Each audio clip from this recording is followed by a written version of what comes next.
தனி இயக்கமாக அன்புமணி சென்று விட்டதால் அவர் இனி பாட்டாளி மக்கள் கட்சியின் தலைவர் இல்லை என்று ஜி.கே. மணி குறிப்பிட்டுள்ளார். விழுப்புரம் மாவட்டம் திண்டிவனம் அருகே உள்ள தைலாபுரம் தோட்டத்தில் பாமக நிறுவனர் ராமதாஸ் தலைமையில் அக்கட்சியின் நிர்வாகக் குழு கூட்டம் நடைபெற்றது.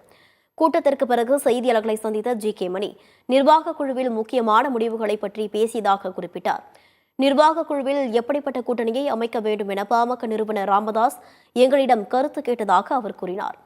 கூட்டணி குறித்து ராமதாஸ் விரைவில் நல்ல அறிவிப்பை விரைவில் வெளியிடுவார் என்றும் ஜி.கே. மணி தெரிவித்தார்.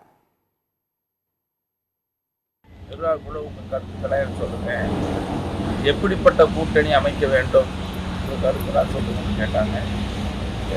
நிர்வாக குழு நிர்வாகிகள் எல்லாருமே கூட்டணி எப்படி அமையணும், எந்த கட்சி கூட கூட்டணி அமையணும், எப்படிப்பட்ட கூட்டணியாக இருக்கணும், எத்தனை தொகுதிகள் அப்படிங்கிற பற்றிலாம் ரொம்ப அலசி ஆராய்ச்சி பேசியாச்சு.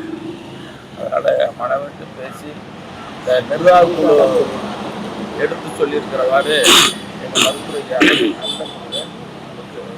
விரைவில் அறிவிப்பாங்க.